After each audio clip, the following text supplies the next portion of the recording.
Shri B Reji, ഇപ്പോൾ പാലോട് രവി മുതൽ എന്താണ് ദീപ്തി മേരി വർഗീസ്, രമ്യ ഹരിദാസ്, ഇത്തരം വിഷയങ്ങൾ അതിലൂടെ കടന്ന് ബാബു ദിവാകരൻ, അതിലൂടെ കടന്ന് അങ്ങ് കെ സുധാകരൻ വരെ എത്തി നിൽക്കുന്ന തർക്കത്തിൻ്റെ വലിയ മാലയുണ്ട്.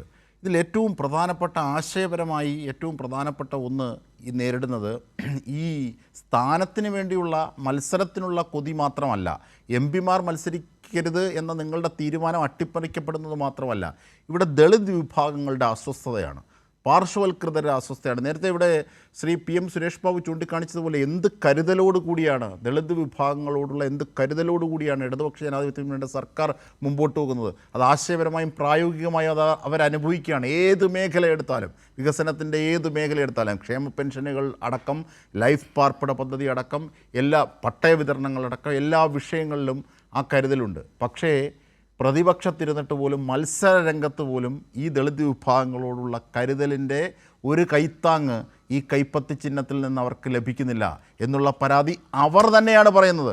AICCക്ക് നൽകിയ പരാതി അടക്കം വായിച്ചുകൊണ്ടാണ് ഞാൻ താങ്കളോട് കഴിഞ്ഞ തവണ എത്തിയത്. ശ്രീ ബി റജി, നോക്കൂ ശ്രീ അജിംഷാദ്, ഈ candidate list central election committee അംഗീകരിച്ചതിന് ശേഷം പുറത്തു വന്നതിന് ശേഷം നടത്തേണ്ട ചർച്ചകളാണ്. കോൺഗ്രസ് എക്കാലത്തും ദളിതുകൾക്കും പിന്നാക്കക്കാർക്കും ഒപ്പം നിൽക്കുന്ന ഒരു പാർട്ടിയാണെന്ന് കേരളത്തിലെ എല്ലാവർക്കും അറിയാം.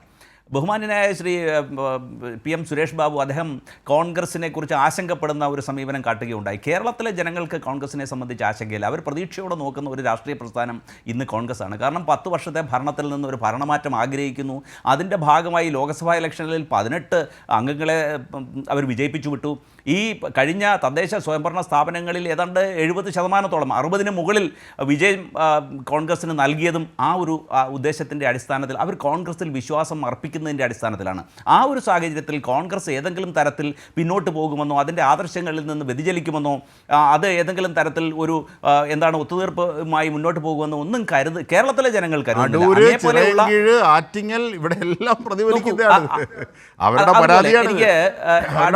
പാട്ടും പാടി നടന്ന് നിരവധി തവണ തോറ്റെടുത്താ കണ്ടില്ലേ? അവർ തന്നെ പറഞ്ഞ വാക്കുകൾ താങ്കൾ കേട്ടില്ലേ? ഞാൻ പറയുന്നില്ല. ഞാൻ പറയാം. അഡ്വക്കേറ്റ് ലാൽകുമാർ നേരത്തെ അദ്ദേഹം ഒരു നിരീക്ഷണം നടത്തുകയുണ്ടായി. സാധാരണ അദ്ദേഹം വളരെ പക്വമായിട്ടുള്ള നിരീക്ഷണമാണ് നടത്തുന്നത്. ഇത്തവണ രാഷ്ട്രീയമായി ഒരു എതിരഭിപ്രായം മുന്നോട്ട് വയ്ക്കുന്നതിൻ്റെ ഭാഗമായി ചില പോയിന്റുകൾ അദ്ദേഹം മറന്നുപോയതാണ്. കാരണം ഈ വിജയസാധ്യതയുടെ അടിസ്ഥാനത്തിലാണ് പലപ്പോഴും ചില സ്ഥാനാർത്ഥികളെ നിശ്ചയിക്കാറുള്ളത്. ഇവിടെ ലോക്സഭാ ഇലക്ഷൻ വന്നപ്പോൾ സംസ്ഥാനത്തെ ഒരു MLA ആയിരുന്ന മന്ത്രിയായിരുന്ന K രാധാകൃഷ്ണൻ, അദ്ദേഹത്തെ മണ്ഡലത്തിൽ മത്സരിപ്പിച്ച് അദ്ദേഹത്തെ ലോക്സഭയിലേക്ക് വിട്ടു. അതുപോലെ ശൈലജ ടീച്ചറെ മത്സരിപ്പിച്ചു. അതൊക്കെ നമ്മൾ അപ്പോൾ കോൺഗ്രസും അത്തരത്തിൽ വിജയസാധ്യതയുടെ അടിസ്ഥാനത്തിൽ ചില മണ്ഡലങ്ങളിൽ ചിലപ്പോൾ എക്സിസ്റ്റിംഗ് ആയിട്ടുള്ള സ്ഥാനാർത്ഥി അല്ലെങ്കിൽ MLA-മാരെയോ MP-മാരെയോ ഒക്കെ അങ്ങോട്ടും ഇങ്ങോട്ടും ചിലപ്പോൾ ഒരു പോയിന്റ് ഓഫ് ഓർഡർ. എന്താണ് ലാൽകുമാർ കൈ ഉയർത്തി എന്തോ പറയണമെന്ന് തോന്നുന്നു. ഇല്ല അദ്ദേഹം പറഞ്ഞോട്ടെ, ഞാൻ മറുപടി പറഞ്ഞോളാം. അദ്ദേഹം ഇടപെടണ്ട. അത് ഓരോ രാഷ്ട്രീയ കക്ഷികളും വിജയസാധ്യതയുടെ അടിസ്ഥാനത്തിൽ പലവിധ പരിഗണനകൾ പരിശോധിച്ച് അതിൻ്റെ അടിസ്ഥാനത്തിൽ ചെയ്യുന്ന തീരുമാനങ്ങളാണ്. അത് കേരളത്തിലെ എല്ലാ രാഷ്ട്രീയ പ്രസ്ഥാനങ്ങളും സ്വീകരിച്ചിട്ടുണ്ട്. പഴയകാല ചരിത്രം മൂലം നമ്മൾ നോക്കിക്കഴിഞ്ഞാൽ, C. അച്യുതമേനോൻ്റെ കാലം മൂലമൊക്കെ തന്നെ നോക്കിക്കഴിഞ്ഞാൽ പലപ്പോഴും കേരള രാഷ്ട്രീയത്തിൽ അത്തരം സംഭവങ്ങൾ ഉണ്ടായിട്ടുണ്ട്. ഇവിടെ ഈ കോൺഗ്രസിനെ സംബന്ധിച്ച് പലവിധമായ അഭിപ്രായങ്ങൾ നിന്നാണ് അവർ ഒരു അന്തിമമായിട്ടുള്ള ഒരു പട്ടികയിലേക്ക് വരിക എന്നുള്ളത്. പിന്നെ അതുപോലെ അദ്ദേഹം നേരത്തെ പറഞ്ഞ വേറൊരു പോയിന്റ്, ഈ K സുധാകരൻ അദ്ദേഹത്തെ ഒതുക്കി എന്നൊരു പരാമർശം നടത്തുകയുണ്ടായി. 4 വർഷക്കാലം അദ്ദേഹം കേരളത്തിൽ KPCCയുടെ ചുമതല വഹിച്ചിരുന്നു. ഇവിടെ CPM ആണെങ്കിൽ അവർ 3 വർഷം കൂടുമ്പോൾ അവർ എല്ലാ കൃത്യമായിട്ടുള്ള പാർട്ടി സമ്മേളനങ്ങൾ ചേർന്ന് ഒരു കാലാവധി നിശ്ചയിച്ചിട്ടുണ്ട്. കോൺഗ്രസിനെ സംബന്ധിച്ച് ഏകദേശം അത്തരത്തിലുള്ള ഒരു കാലത്തിൻ്റെ ആവശ്യമനുസരിച്ച് അതിന് ചിലപ്പോൾ ആ ദൈർഘ്യം കൂടുകയോ കുറയുകയോ ഒക്കെ ചെയ്യാം. പക്ഷേ എങ്കിൽ പോലും കേരളത്തിൽ 4 വർഷം അദ്ദേഹം KPCCയുടെ ചുമതല വഹിച്ചിരുന്നു എന്നുള്ള കാര്യം നമ്മൾ മറക്കരുത്. അതുപോലെ എല്ലാ പദവികളും നൽകുകയും അദ്ദേഹം ഇന്ന് കോൺഗ്രസിൻ്റെ സമുന്നതമായിട്ടുള്ള വർക്കിംഗ് കമ്മിറ്റി അംഗത്വവും അദ്ദേഹത്തിനുണ്ട്. അദ്ദേഹം കൂടി ചേരുന്ന ഒരു കോൺഗ്രസ് പ്രസ്ഥാനമാണ് ഇന്ന് ഇന്ത്യ മഹാരാജ്യത്തുള്ളത്. സംഘപരിവാർ ഈ ഇന്ത്യ മഹാരാജ്യത്ത് സംഘപരിവാറിൻ്റെ ശത്രു ആരാണ്? കോൺഗ്രസ് മുക്ത ഭാരതം സൃഷ്ടിക്കുന്നതിനു വേണ്ടി പ്രയത്നിക്കുന്ന ഒരു പാർട്ടിയാണ് ബി ജെ പിയോടും RSSനോടും സംഘപരിവാറിനോടും നേർക്കുനേർ നിന്ന് പോരാടുന്ന ഇന്ത്യയിലെ ഒരേ ഒരു പ്രസ്ഥാനം എന്ന് പറയുന്നത് കോൺഗ്രസ്സാണ്. ആ കോൺഗ്രസ്സാണ് ഇന്ത്യ മുന്നണിക്ക് നേതൃത്വം നൽകുന്നത്. ബഹുമാന്യനായ രാഹുൽ ഗാന്ധിയുടെ പ്രസംഗവും ഒക്കെ അങ്ങൊന്ന് ശ്രദ്ധിച്ചു നോക്കൂ. അപ്പോൾ സംഘപരിവാർ സംഘടനകളുമായി ഒരു തരത്തിലുള്ള ഒരു രഞ്ജിപ്പിനോ അല്ലെങ്കിൽ ഏതെങ്കിലും തരത്തിലുള്ള ഒരു അന്തർധാരയ്ക്കോ കോൺഗ്രസ് ചാത്തന്നൂർ ഇപ്പോൾ ഒരു നിങ്ങളുടെ പ്രാദേശിക നേതാവ് പറഞ്ഞു കേട്ടില്ലേ, കോങ്ങാട്ട സംഭവം താങ്കൾക്കറിയില്ലേ? ഇതുപോലെ തന്നെ പറവൂരും ഹരിപ്പാടും അടക്കമുള്ള സ്ഥലങ്ങളെ സംബന്ധിച്ച് താങ്കൾ കേട്ടില്ലേ?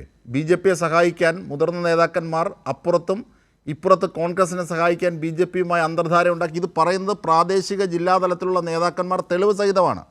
പ്രാദേശിക തലത്തിൽ രാഷ്ട്രീയ വിദ്വേഷം വെച്ച് കപടമായിട്ടുള്ള വ്യാജമായിട്ടുള്ള ആരോപണങ്ങൾ ഉന്നയിക്കും. സംസ്ഥാനത്ത് ഇന്ന് നോക്കുക, ഇന്ത്യയുടെ പ്രതിപക്ഷ നേതാവ് വന്ന് തിരുവനന്തപുരത്ത് വന്ന് പ്രസംഗിച്ച എന്താ, ഇവിടെ CJP മുന്നണി ഉണ്ടെന്നല്ലേ അദ്ദേഹം പറയുന്നത്. അതായത് CPMഉം BJPയുമായി ഒരു അന്തർധാരയെക്കുറിച്ച് അദ്ദേഹം പറഞ്ഞു. ഞാൻ അതിലേക്ക് ഇപ്പോൾ കടക്കുന്നില്ല. ഈ അഭിപ്രായ ഭിന്നതകൾ ആരോപണമാണ്, ഇത് തെരഞ്ഞെടുപ്പ് രംഗത്ത് കാണുന്നതാണ്. നോക്കൂ, കോൺഗ്രസ്സിലെ അഭിപ്രായ ഭിന്നതകളാണ് ഉണ്ടാകുക. പക്ഷേ ഇപ്പോൾ CPMനെ സംബന്ധിച്ചോ അല്ലെങ്കിൽ ഇടതുപക്ഷ പ്രസ്ഥാനങ്ങളെ സംബന്ധിച്ചോ CPIയെ സംബന്ധിച്ചോ അവർക്ക് ഒരു തരത്തിലും മുന്നോട്ട് പോകാൻ കഴിയാതെ അവർ ഈ പ്രസ്ഥാനം വിട്ടകന്നു പോവുകയാണ്. നോക്കൂ, ഇന്ന് കേരളത്തിൽ ഏറ്റവും കൂടുതൽ പ്രതിസന്ധിയെ നേരിടുന്ന പാർട്ടി രാഷ്ട്രീയ പ്രസ്ഥാനം എന്നും CPM അല്ലേ? നോക്കൂ, ആലപ്പുഴയിൽ 63 വർഷമായി ഈ പ്രസ്ഥാനത്തിൻ്റെ കൂടെ നടന്ന സഹയാത്രികനായ അതിൻ്റെ നേതാവായ G. സുധാകരൻ അദ്ദേഹം വിട പറഞ്ഞിരിക്കുന്നു. PV അൻവർ MLA ആയിരുന്നു. S. രാജേന്ദ്രൻ അദ്ദേഹം BJPയിലേക്ക് പോയിരിക്കുന്നു.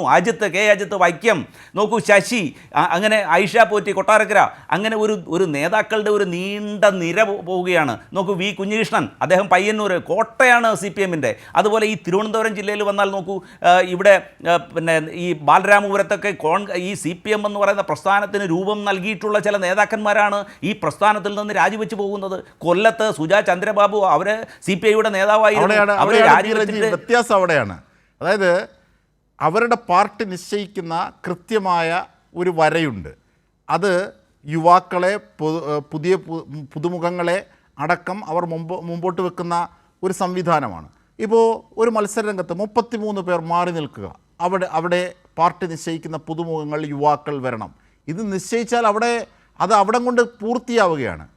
സ്ഥാനമാനങ്ങൾക്ക് മോഹമുള്ളവർ ആ പാർട്ടിയുടെ പുറത്തേക്ക് പോകും, വേറെ ചോയ്സ് അവർക്കില്ല.